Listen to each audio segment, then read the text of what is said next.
नमस्कार साथियों, CITU हरियाणा के पेज पर आप सबका स्वागत है।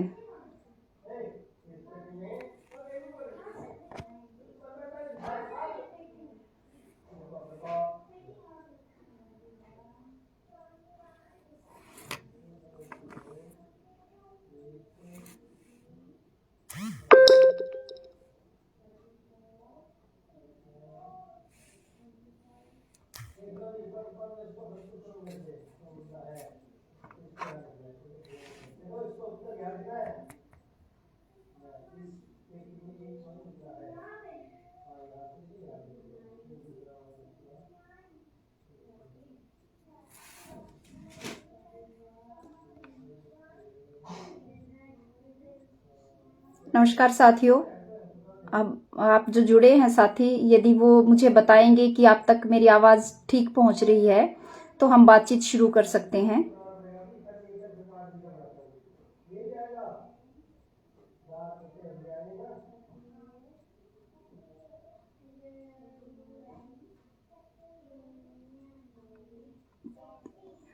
मेरे ख्याल से आप तक बात मेरी पहुंच रही होगी, आवाज़ पहुंच रही होगी। हम शुरू करते हैं और कोई बाधा हो आवाज़ पहुंचने में तो आप मुझे ज़रूर बताना कमेंट करके। मैं कमेंट देख रही हूँ। सभी साथियों का एक बार फिर से स्वागत है CITU हरियाणा के पेज पर। और साथियों, आज हम बात करने वाले हैं हमारे आगामी आंदोलन की।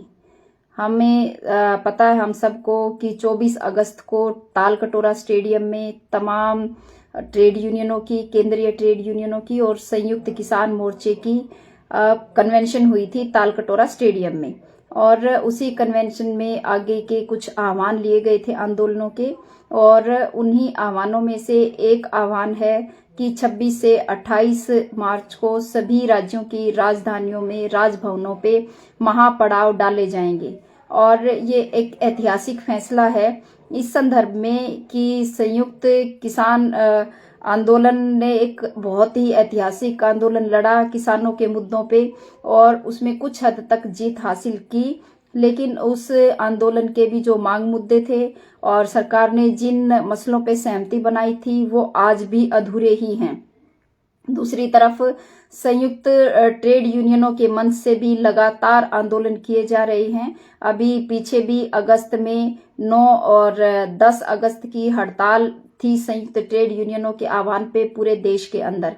उसके मांग मुद्दे भी हमारी नीतियों के स्तर पे बदलाव, किसानों और मजदूरों के पक्ष में नीतियों के बदलाव पर जोर था, और अनेक हमारे मांग मुद्दे थे जिन पर हमारा ये आंदोलन अभी जारी है। अलग अलग तरह से संयुक्त किसान मोर्चे का आंदोलन जारी है, ऐसे ही संयुक्त ट्रेड यूनियनों के मंच से भी हमारा आंदोलन जारी है।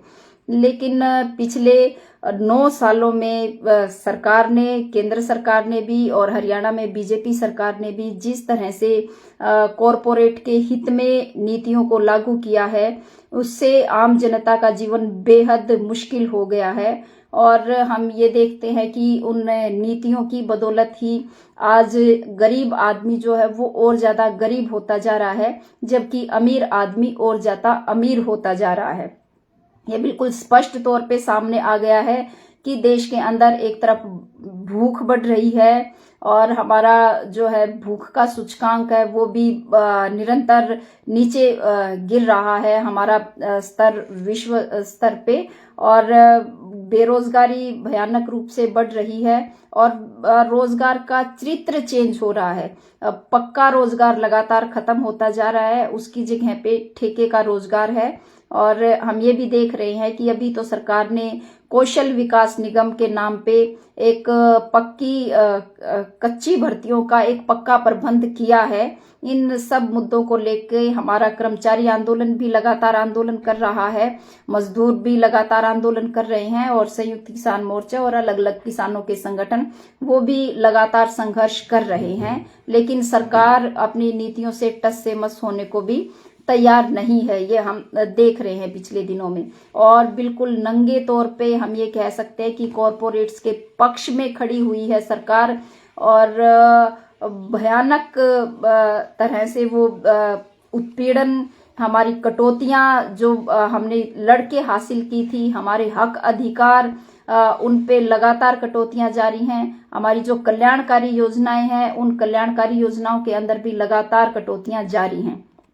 हम पिछले 9 साल में यदि देखें कि जब बीजेपी सरकार सत्ता में आई थी, तब वो ये कह के सत्ता में आई थी मुद्दों को लेके कि वो 100 दिन के अंदर काला धन वापस लेके आएंगे, सबके खातों में 15-15 लाख आएंगे, हर साल 2 लाख रोजगार दिए जाएंगे। महिलाओं के लिए भी कहा गया था कि बहुत हुआ अत्याचार, अब मोदी सरकार भ्रष्टाचार की मांग बहुत हुई है, अब जो है ये भ्रष्टाचार खत्म होगा, महिलाओं पे शोषण और अत्याचार खत्म होगा। और इस तरह से एक बहुत ही लोक लुभावन मुद्दों को लेके बीजेपी सरकार सत्ता में आई थी।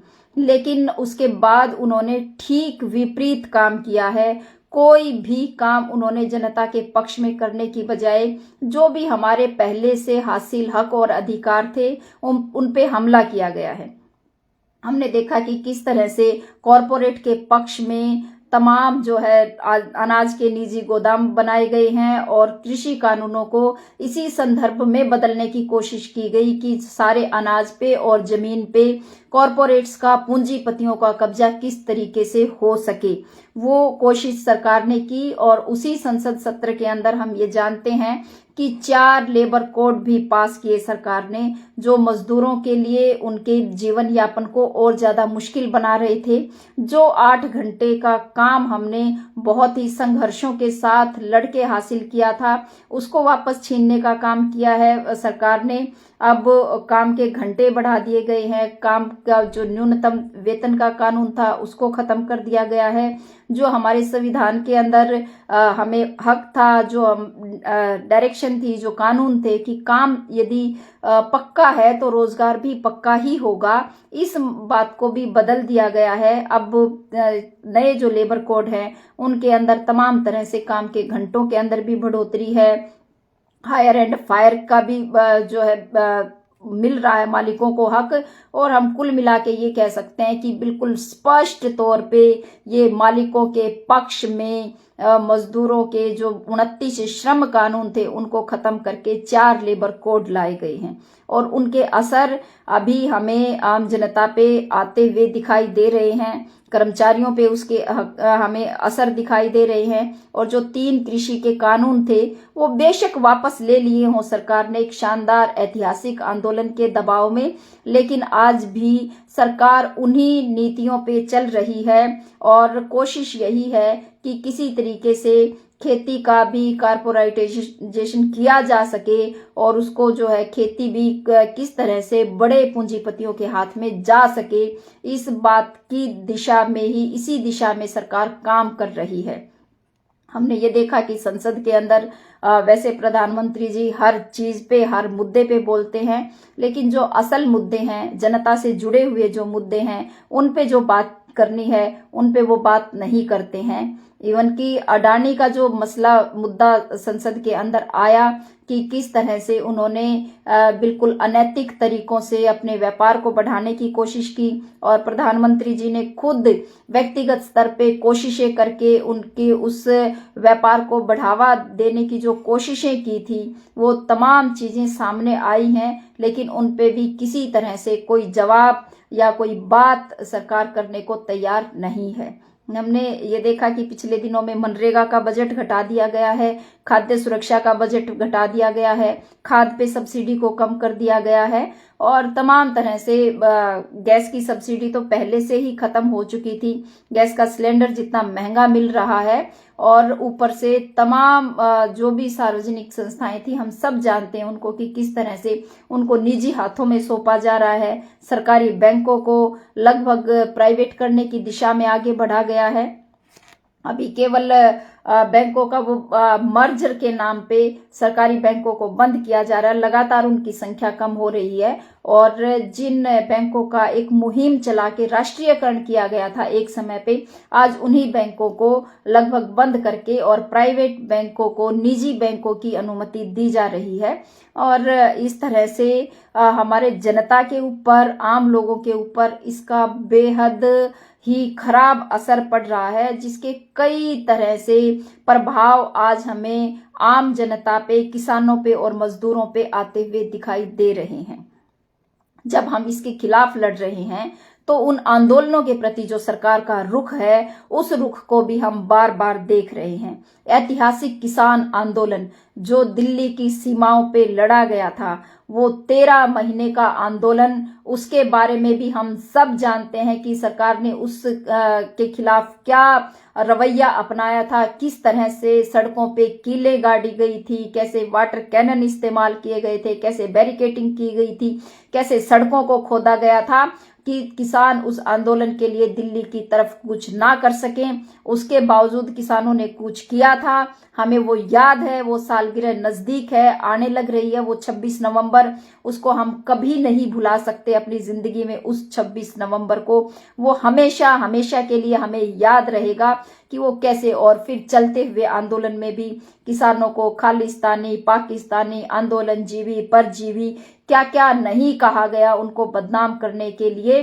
तो उन तमाम चीजों का सामना करते हुए बेहद शानदार तरीके से एक शांति प्रिय आंदोलन, एक लंबा आंदोलन किसानों ने लड़ा, और उस आंदोलन के अंदर लखीमपुर खीरी जैसी घटनाएं हुई कि किस तरह से आंदोलन करने वाले किसानों के ऊपर से मंत्री के बेटे ने किस तरह से गाड़ियां चढ़ाई, और आज भी उस पर कार्रवाई नहीं हो रही है। तो वो आंदोलन, किसान आंदोलन, ऐतिहासिक आंदोलन, हमने देखा उसके प्रति सरकार का क्या रुख है। सीआईटीयू की अलग अलग यूनियनें अनेक समय पे आंदोलन करती रहती हैं, हम करते रहे हैं। हमने पिछले सालों में अनेक आंदोलन किए हैं, और उन आंदोलनों के प्रति भी सरकार का क्या रुख है यह भी हम सब जानते हैं। आंगनबाड़ी वर्कर और हेल्पर ने पूरे 4 महीने तक हड़ताल की, और उस हड़ताल का जो है उसके साथ महिलाओं के साथ, हरियाणा की 50,000 महिलाओं के साथ जो बर्ताव सरकार ने किया था, वो भी हमारे सामने है कि किस तरह से उनको एक जगह पे इकट्ठा होने से रोका गया, उनको किस तरह से उनकी धरपकड़ की गई थी, किस तरह से उनके ऊपर केस बनाए गए, उनको टर्मिनेट किया गया, उनकी तनख्वाहें काटी गई, और सरकार ने ढंग से कोई बातचीत करके मसले का निपटारा करने की कोई कोशिश नहीं की। ये हम सबको याद है। अभी हमने हाल फिलहाल में आशा वर्कर्स का आंदोलन देखा कि जो बहुत ही स्वास्थ्य की बुनियादी सेवाएं देने वाली जो वर्कर हैं, वो सड़क पे लड़ रही थी। उनकी एकता बेहद शानदार थी, और उन्होंने जबरदस्त लड़ाई लड़ी है। लेकिन सरकार, जिनको कोरोना योद्धा कह रही थी, जिनके ऊपर फूल बरसा रही थी, और विश्व स्वास्थ्य संगठन ने भी जिसको ये कहा था कि ये यदि भारत में आशा वर्कर्स ना होती तो यहाँ पे कोविड को जिस तरह से कंट्रोल कर लिया गया, और उन्होंने जितना कोविड ने, महामारी ने जितना नुकसान भारत के अंदर किया, ये नुकसान कई गुना हो सकता था। उन वर्कर के साथ भी सरकार ने क्या बर्ताव किया वो हम सब ने देखा कि 28 अगस्त को क्या किया गया महिलाओं के साथ, किस तरह से उनको घरों के अंदर नजरबंद किया गया, कैसे उनको थानों में बिठा के रखा गया, कैसे उनको पीने का पानी उपलब्ध नहीं करवाया गया। ये तमाम चीजें हमें याद है, और इससे हम ये तय होता है कि सरकार का आंदोलनों के प्रति रुख और रवैया क्या है। और उसके ये आंदोलन 73 दिन तक चला। इस आंदोलन पे के लिए जनता ने जिस तरह से शानदार समर्थन किया आशा वर्कर्स का, तमाम जनता उनके समर्थन में आके खड़ी हो गई। तब जाके कहीं मजबूरी में सरकार को इस समझौता करना पड़ा यूनियन के साथ, और एक वो सम्मानजनक एक समझौते के साथ आंदोलन वापस हुआ। लेकिन आंदोलन का रुख और रवैया सरकार का यही था कि किसी भी तरह से आंदोलनों को पीटा जाए। आज भी सीआईटीयू की हमारी एक यूनियन का आंदोलन जारी है। ग्रामीण सफाई कर्मचारी 10 अक्टूबर से लगातार हड़ताल पे हैं। उनसे अभी तक सरकार ने कोई बातचीत नहीं की है। विभाग के मंत्री भी बातचीत नहीं करना चाह रहे हैं, और इस समय पे वो आंदोलन हमारा चला हुआ है ग्रामीण सफाई कर्मचारियों का। एक तरफा घोषणा, मुख्यमंत्री आंगनबाड़ी के बारे में एक तरफा घोषणा कर रहे हैं, बहुत ही मामूली राहतें। अभी ग्रामीण सफाई कर्मचारियों के बारे में भी एक तरफा घोषणा की, और कुल मिला के ये है कि लोगों को हताश और निराश किया जाए, उनको किसी तरीके से इस जगह पे लाया जाए कि लड़ने का कोई फायदा नहीं है, कोई सुनने वाला तो है नहीं। वो इस जगह पे आम जनता को पहुंचाना चाहते हैं। लेकिन हम ये कह रहे हैं कि हमने पहले भी सरकार के साथ लड़के हमने अनेक मांग मुद्दों पे सरकार को फिक्स करने की कोशिश की है, और सरकार इतने बड़े आंदोलनों को अनदेखा भी कर पाती है। तो उसकी वजह यही है कि उनको लगता है कि ये जो रोजी रोटी के मसले हैं हमारे, ये जो रोजाना के जो हमारे मसले हैं, जो हमारा जीवन यापन का मसला है, असल में वो मुख्य मसला नहीं है। उनको ये लगता है कि आम जनता के बीच में हम ऐसे मसलों को प्रचारित करके, जिसमें सांप्रदायिकता भी है, जिसके अंदर जातिवाद भी है, छद्म राष्ट्रवाद भी है, वो तमाम मसलों को बड़ा बना के और उसमें जनता को भ्रमित करके हम रख सकते हैं, और उससे हम अपनी एक जो चुनावी हमारा ये गाड़ी है ये चलती रह सकती है और ये जीती जा सकती है। असल में वो इस बात पे भरोसा कर रहे हैं, और यही वजह है कि वो हमारे बड़े से बड़े आंदोलन को भी कुचलने का काम कर रहे हैं। कोशिश उनकी यही रहती है कि आंदोलनों को किसी भी तरह से बदनाम किया जाए, उनको कुचलने की कोशिश की जाए। लेकिन आज जनता खड़ी हो रही है, अलग अलग तबके आज अलग अलग तरीके से लड़ रहे हैं उसके खिलाफ। लेकिन अब जरूरत ये आन पड़ी है कि हमें तमाम मेहनतकश लोगों को इन तमाम मुद्दों के खिलाफ एकजुट होकर भी लड़ना पड़ेगा। विभागीय मुद्दों पे हम लड़ रहे हैं, किसानों के मुद्दों पे किसान लड़ रहे हैं, लेकिन उसके बावजूद भी ये कोई बटी हुई चीज नहीं है, ये कोई ऐसा बंटवारा नहीं है जनता के बीच में कि जहां किसान हैं उन किसानों के परिवारों में ही मजदूर भी हैं, जहां मजदूर हैं वहां पे किसान भी हैं। और ये हम मेहनत कश जनता के सामूहिक मुद्दे बनते हैं असल में, कि हमारे संविधान की रक्षा हो, हमारा जो संघीय ढांचा है देश का उसकी रक्षा हो, हमने जो आजादी के आंदोलन से लेके और आज तक हमने जो हक और अधिकार लड़के हासिल किए हैं उनकी रक्षा हो, उनको हम बचा सकें और हम अपने बेहतर जीवन के लिए आगे और बेहतर संघर्ष कर सकें। इसके लिए ये बहुत बेहद जरूरी बात है, बहुत जरूरी बात है ये कि हम सब मिलके भी आंदोलन करें। और उसी कड़ी में हम कह सकते हैं कि तालकटोरा स्टेडियम के अंदर बहुत ही 24 अगस्त को जो ये फैसला लिया गया है ये बहुत ही ऐतिहासिक फैसला है, और यही फैसला है जो मजदूरों को और किसानों को एकजुट संघर्षों की तरफ लेके जाने वाला फैसला है, और इसी से नीतियों के अंदर बदलाव संभव है। जब तक नीतियों के अंदर बदलाव नहीं होगा तब तक हमारे जीवन के जो बुनियादी मसले हैं वो हल नहीं होंगे। हमें जो हमारे रोजगार के मसले हैं वो हल नहीं होंगे। जो खेती और किसानी का जो संकट है ये संकट तब तक हल नहीं किया जा सकता है जब तक हम सब मिलके ना लड़े। ये बिजली बिल जो 2023 आ रहा है, इस बिजली बिल को यदि रोकना है, हमें निजीकरण पे रोक लगानी है, यदि हमें जो किसानों और मजदूर हैं उनकी कर्जा मुक्ति हमें करवानी है, हमें पक्के रोजगार चाहिए, हमें अपने विभागों को बचाना है, तो हमें इस एकजुट आंदोलन के लिए खड़ा होना पड़ेगा और हम सबको मिलके संघर्ष करना पड़ेगा। नीतियों में बदलाव का यही रास्ता है, अन्यथा और कोई रास्ता नहीं है। अभी अपनी चुनावी राजनीति को अपना कह सकते हैं कि उसमें सफल होने के लिए अलग अलग पार्टियां आज जिस तरीके से बात कर रही वो हम देख सकते हैं। आज 5 राज्यों के अंदर चुनाव चल रहे हैं और उन चुनावों में जो ये घोषणा पत्र आ रहे हैं, तमाम पार्टियों के आप घोषणा पत्र देख सकते हैं। आप बीजेपी का भी घोषणा पत्र देख सकते हैं, आप कांग्रेस के भी घोषणा पत्र देख सकते हैं। उसमें जो बीजेपी जिस तरीके से अभी भी भ्रमित करने की कोशिश कर रही है, कल तेलंगाना का घोषणा पत्र उन्होंने जारी किया है जिसमें वो कह रहे हैं कि हम आपको जो है अयोध्या में राम मंदिर के दर्शन फ्री करवाएंगे तेलंगाना की जनता को। बीजेपी ये नहीं बोल रही है कि नौजवानों के रोजगार का क्या होगा, जो हमारे हक और अधिकारों पे डाका डाला गया है उसके संदर्भ में वो क्या करेंगे, जो बैंकों से हजारों करोड़ रुपए लेके जो पूंजीपति देश से भाग गए हैं और जो बैंकों को बिल्कुल दिवालिया बना दिया है, उन्होंने जो लोन लिए वो जो चुकाए नहीं और उसके खाते वो जो बट्टे खाते में डालने हैं बैंकों के से लिए गए लोन पूंजीपतियों के, जिसकी वजह से बैंक दिवालिया हो रहे हैं और आम आदमी का भी पैसा बैंकों में डूबने की कगार पे पहुंचा हुआ है। इस संदर्भ में क्या होगा, वो क्या बात करेंगे, इस पे वो कोई बात नहीं कर रहे। या तो वो मंदिर का मुद्दा उठा के ला रहे हैं बीच के अंदर, या ऐसी ही तीर्थ यात्राओं के नाम पे वो असल में वोट बटोरना चाहते हैं, या फिर मामूली राहतें, गैस के सिलेंडर में 200 रुपए कम कर दिए या इस तरह से। लेकिन नीतियों में बदलाव, जिन्होंने आम जनता का, मेहनत कश जनता का जीवन मुश्किल किया है, उनके जीवन यापन में समस्याएं खड़ी की हैं, उन मसलों पे बिल्कुल भी बात नहीं कर रहे हैं।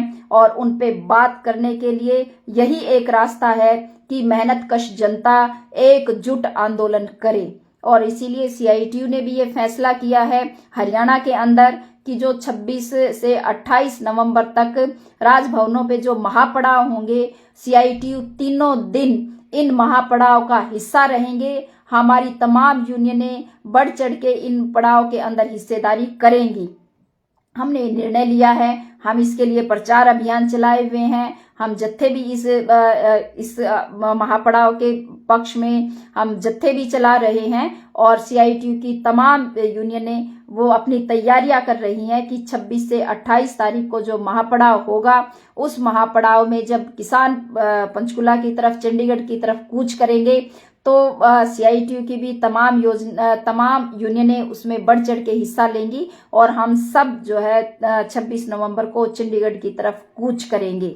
ये और यही एक रास्ता है जिससे इन नीतियों के अंदर बदलाव संभव है। अन्यथा सरकार सांप्रदायिक जो एजेंडा चला रही है, उससे ही वो ये सोचती है कि बंटवारा बना रहे। लेकिन अब जनता को समझ में आ रही हैं चीजें, मेहनतकश लोगों को, लड़ने वाले लोगों को ये चीजें समझ में आ रही हैं कि ये धर्म को जिस तरीके से इस्तेमाल कर रहे हैं, वो जो सांप्रदायिकता और जिस तरह से जातिवाद का इस्तेमाल करके जो नफरत फैला रहे हैं समाज के अंदर, और उससे अपराध जिस तरह से बढ़ रहे हैं, ये हमारे समाज को अंधकार की तरफ लेके जाने वाला असल में ये रास्ता नहीं है, संघर्ष ही रास्ता है। ये हम सब की समझ में अब आ रहा है और इसीलिए हम बेहद कड़े तरीके से हम तैयारियां कर रहे हैं इस महापड़ाव को सफल बनाने की। और मैं सीआईटीयू की तरफ से अपनी तमाम सीआईटीयू की कतारों से अपील करती हूं कि हम 26 से 28 नवंबर को होने वाले पड़ाव को सफल बनाने के लिए हम तमाम तैयारियां करें। हम गांव स्तर पे अपनी तमाम यूनियनों के जो हमारे सीआईटीयू के सदस्य हैं, वो आपस में एक दूसरे के साथ संपर्क करें और वहां से वो कैसे गांव से कैसे चलने की वो योजना बना सकते हैं, वो अपनी योजनाएं बनाएं। और हम इस यूनियनें अपनी योजनाएं बनाएं कि उनको किस तरह से इस पड़ाव के अंदर हिस्सेदारी करनी है। और इस तरह से हम बहुत ही मैं ये कह सकते हैं कि जुझारूपन से इस महापड़ाव के अंदर शामिल होंगे और इसको सफल बनाएंगे। ये हमारा सीआईटीयू का आह्वान है। तो एक बार फिर मैं अपनी तमाम यूनियनों से, सीआईटीयू के तमाम अपने सदस्यों से, उसके साथ साथ मैं तमाम खेत मजदूरों से और किसानों से भी ये अपील कर रही हूँ कि वो इस महापड़ाव को सफल बनाने के लिए तैयारियां करें और 26 नवंबर को एक साथ चंडीगढ़ की तरफ कूच करें और इस महापड़ाव को सफल बनाएं, इसको ऐतिहासिक बनाएं। नीतियों में बदलाव का यही एक रास्ता है और इस रास्ते पे हम चलते हुए अपने पक्ष में निर्णय लेके आएं और हम इस आंदोलन को सफल बनाएं। धन्यवाद साथियों।